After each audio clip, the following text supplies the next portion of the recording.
Здравейте, аз съм Ясен Глев.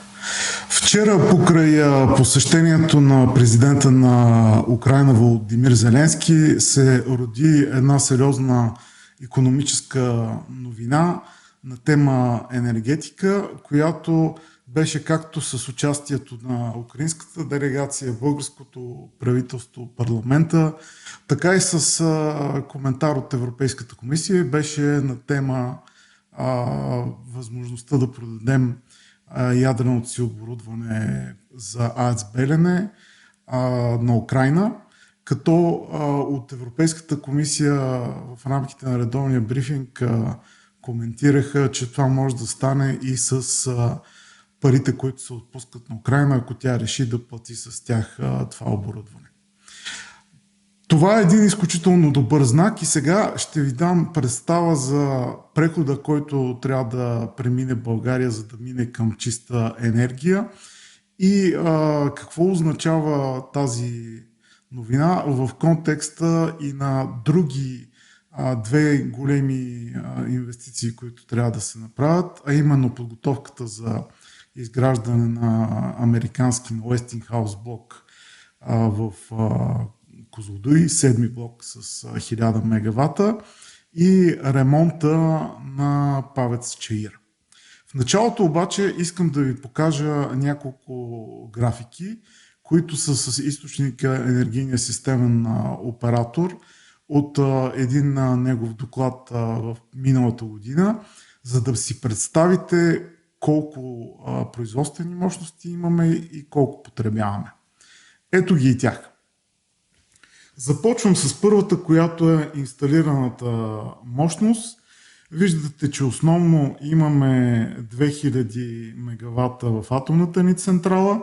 Между другото, с определени подобрения в момента тя произвежда с 100 мегавата отгоре. Лигнитни на въглища централи, това са основно тези в Марица Изток, които имат дял от 30%, черни въглища. Това са все тези два източника, които в един момент след няколко години трябва да изчезнат и да бъдат заменени с чиста енергия. ТЕЦ на газ, което е относително малко, това е основно от когенерациите на топлофикациите, водни електрически централи, вятърни, фотоволтаици и съвсем минимално биомаса. Това е, което притежаваме. Запомнете отдолу 13505 мегавата, защото това ще е важно, когато погледнем следващата таблица, а именно какво потребяваме. Брутни, абсолютни и годишни максимални товари на системата ни. Това са максимални, както може да се досетите, те се постигат през зимата. И тук виждате, че 2013 почваме от малко над 6600, след това се движим малко над 7000, имаме една година с 7690, 2022 7150, това естествено включва и електроенергията за износ. За да си представите лятото, през лятото в момента проверих, сме на малко над 3900 и причината да сме на толкова е, че изнасяме, иначе за вътрешно потребление обикновено през лятото е малко над 3000 мегавата. Третата таблица показва дела от общото електропроизводство по тип генерация. И тук виждате колко е голям проблема, пред който се сблъскваме. Атомната ни електроцентрала всъщност е 1/3 от производството и тя се води зелена енергия. Обаче проблемът идва с тецовете, които са половината от нашето производство. Виждате, че е малък процента на водните електроцентрали, вятърните и фотоволтаиците, пък за които говорим толкова много. Те са много в момента през лятото и почти минимално производство през зимата. Както съм обяснявал не един и два пъти, проблемът е в това, че част от мощностите, които имаме, не могат да работят постоянно. Постоянно могат да работят атомната централа, с изключение на времето, когато се прави редовната профилактика или някакви други ремонти и тецовете, но това не е така по отношение на възобновяемите източници. Знаете, когато има вятър, има, когато няма. Когато има слънце, то е през деня и най-вече през лятото. Има и затова в момента стигаме до ситуация, в която имаме по-голямо производство и ниски цени, близки до нулата дори на пазара, през лятото, защото имаме огромен капацитет. Както виждате, при над 13 000 мегавата капацитет, ние в момента използваме 4000. И дори когато през зимата имаме над 7000, ние пак имаме огромен резерв. Едно от нещата, което трябва да се разбере е, че тези 7000, които гледате в момента, могат да бъдат намалени. Те могат да бъдат намалени чрез инвестиции в мрежата по електроразпределение от централата, преноса на електроенергията до домовете и предприятията, чрез повишаване на енергийната ефективност на сградите, което се прави, но това е дълъг процес, чрез повишаване на енергийната ефективност на производството. Сигурно сте чули 1000 пъти как ние имаме едно от неенергоефективните производства в Европа. Тоест, ако се инвестира в такъв тип мерки, ние можем да се справим и с по-ниско потребление. И сега, без да ви давам точните цифри, ще ви направя една бакалска сметка.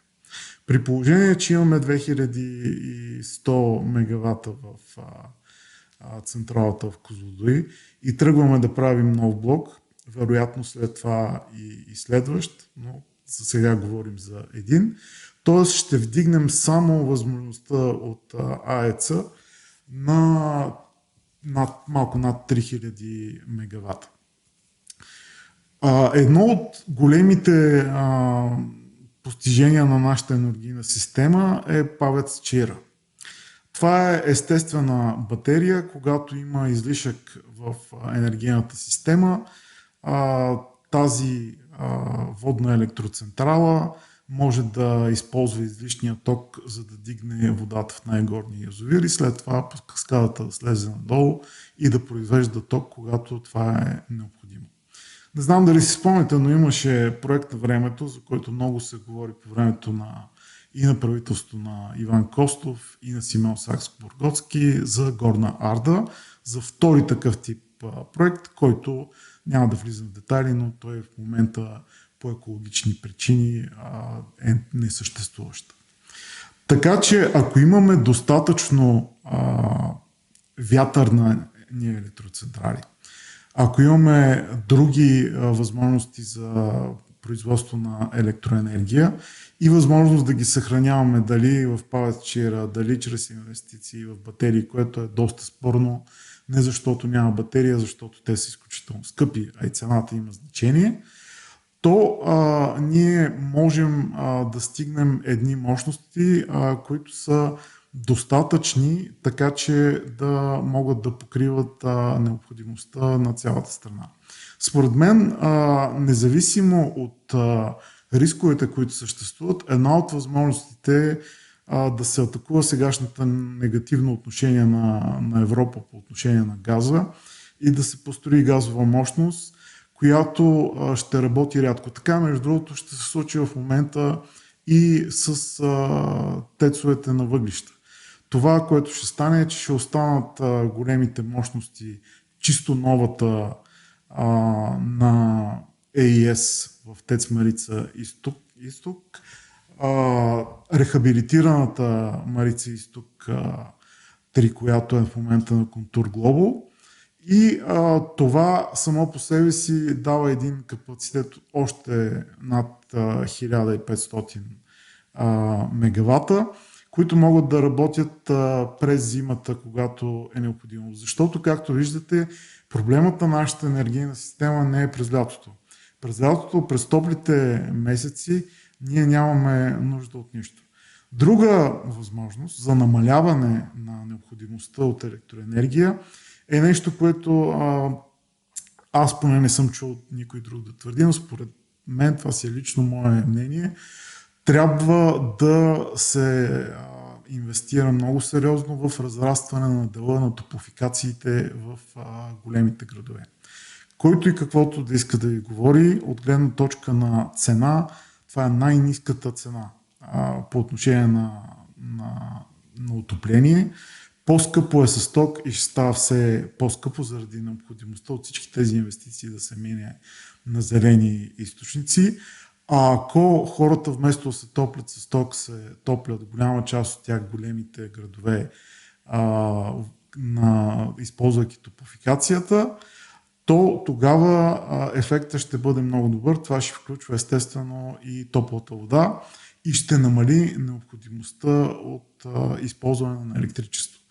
Необходимостта от толкова използване на тецове в момента, за да се справим с ситуацията, идва точно от това, от липсата на енергийна ефективност и от това, че огромна част от домакинствата, гледайки пред възможностите да се отопляват, избират ток. По селата избора е дърва, но понякога има и климатици, но в градовете, където естествено няма как това да се случи с дървата, се минава на електричество. Тоест, намаляването на общото потребление на електричество, съчетано с инвестиции в нова ядрена мощност, поне една на този етап, заменянето на тези две, когато им дойде времето, нови фотоволтаици, нови вятърни електроцентрали, перки, всъщност може да реши енергийния проблем така, че да преминем към зелено потребление. Така или иначе може да се използва и газа, който показа се след кризата с спирането на доставките от Русия, че при съществуващи връзки с Турция и с Гърция има повече от достатъчно количество и това няма да бъде естествено основна мощност, а ще бъде мощност, която, както работят сега Марица изток на въглища през зимата, може да има газови мощности, които за малък период от време да работят през зимата, когато е необходимо по-голям товар на енергийната система. Всичко от това естествено минава през точни сметки за инвестициите, но пътя е този.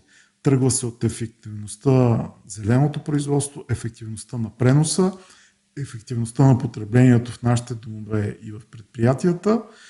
И това е начинът да се стигне до крайната сметка, като се реши точно в какво да се инвестира. Но, както винаги, нас ни влече и европейския, и американския влак, който знае на къде върви, и имайки предвид, че страната ни има определени възможности, сега имаме шанса да продадем това оборудване, да вземем едни пари, които да инвестираме в новата ядрена мощност и да продължим нататък с създаване на една смислена енергийна стратегия. Това беше всичко за днес. Надявам се, че ви е било любопитно. Ще се видим отново в понеделник.